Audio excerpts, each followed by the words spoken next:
Imagine growing up in the most powerful city in the world, studying philosophy, theology, and diplomacy at the finest university in Europe. Everyone expects you to become a monk, but instead, you go home, take the throne, and spend the next 34 years trying to conquer the empire that educated you.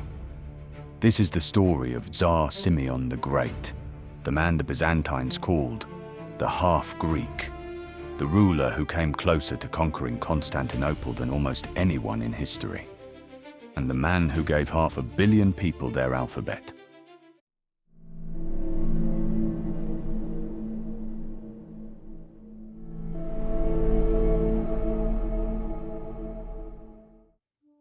To understand Simeon, you need to understand his father, Khan Boris I.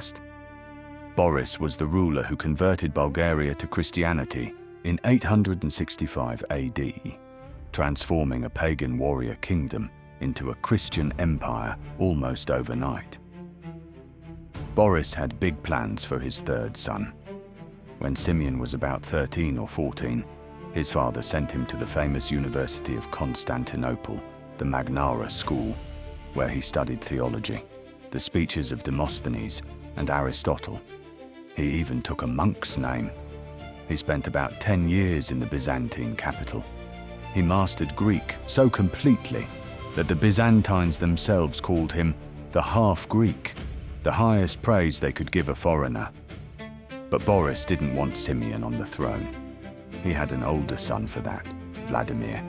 Simeon was destined for the church. Then everything changed. Vladimir took the throne and immediately tried to bring Bulgaria back to paganism. Boris was forced to leave his monastery, blind his own son, and throw him in a dungeon. Then he made Simeon the new ruler in 893. The monk who never wanted to be king was now in charge of one of Europe's most powerful states. Simeon's reign began with an economic insult.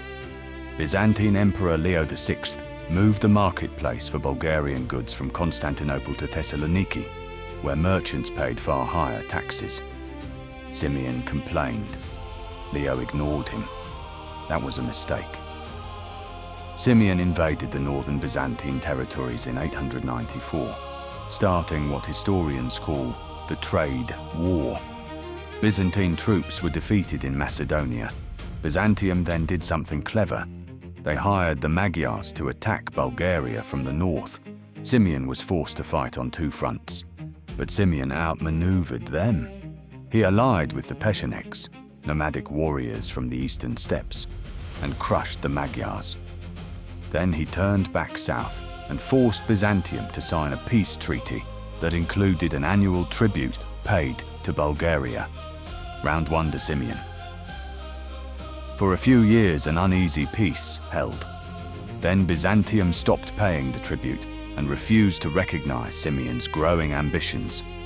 In 917, Simeon prepared his greatest military campaign. The Bulgarian army dealt a crushing defeat to the Byzantines at the Battle of Acheloos, near modern Burgas on the Black Sea coast, resulting in Bulgaria's total military supremacy in the Balkans. In the words of the Byzantine chronicler Theophanes Continuatus, a bloodshed occurred that had not happened in centuries.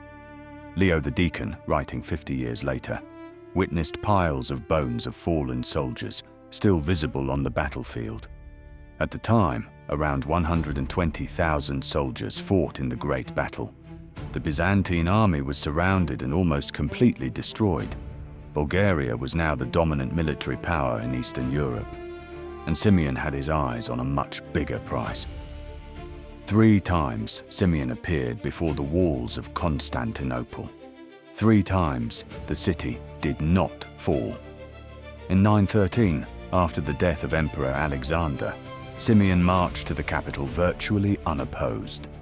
The Patriarch and Regent Nicholas met with Simeon and placed a crown on his head, recognizing him as ruler of a powerful empire stretching from the Black Sea to the Adriatic. Simeon also negotiated that the young Emperor Constantine VII would marry his daughter, making Simeon the future father-in-law of the Byzantine emperor.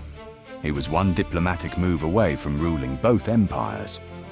Then Constantine's mother, Zoe, returned to the capital, led a palace coup, removed the regent, and reversed all of Simeon's marriage plans. Simeon was furious. War resumed immediately. Between 920 and 922, Bulgaria increased its pressure on Byzantium, campaigning through Thessaly, reaching the Isthmus of Corinth in the west and crossing the Dardanelles in the east.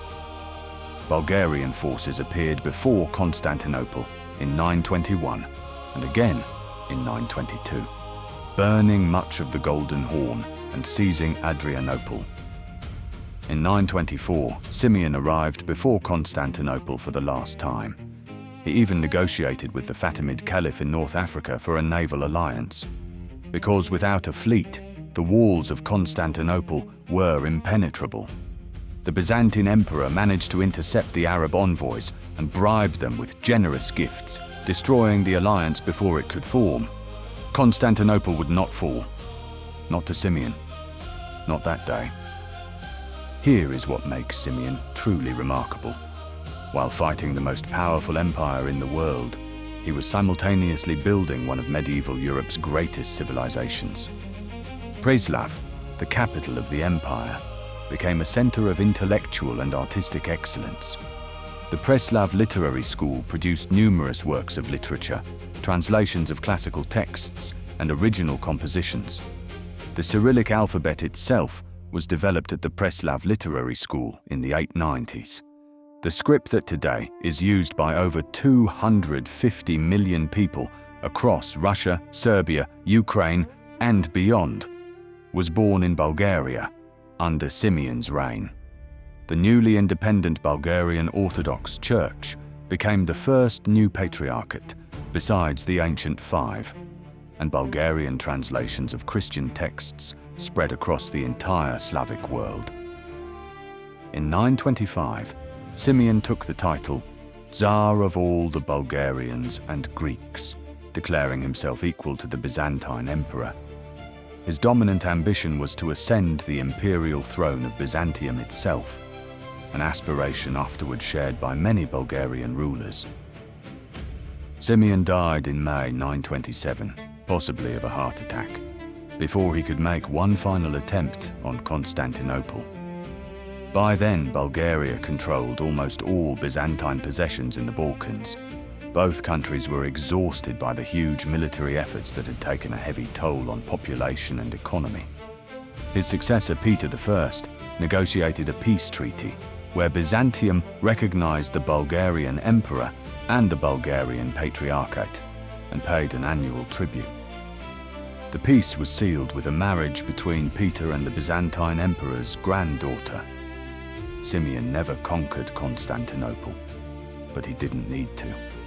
He built something more lasting than conquest, a civilization, an alphabet, an independent church, a golden age of Slavic culture that would echo across Eastern Europe for 1,000 years. The monk who never wanted to be king turned out to be the greatest king Bulgaria ever had. Simeon's Bulgaria was at its peak, but empires don't last forever. After his death, the cracks began to show, and a new enemy was coming. Not from Constantinople, from the north. Next time on Bulgarian Chronicles, the fall of the First Bulgarian Empire and the Byzantine Emperor who blinded 15,000 Bulgarian soldiers in a single day. Subscribe so you don't miss it.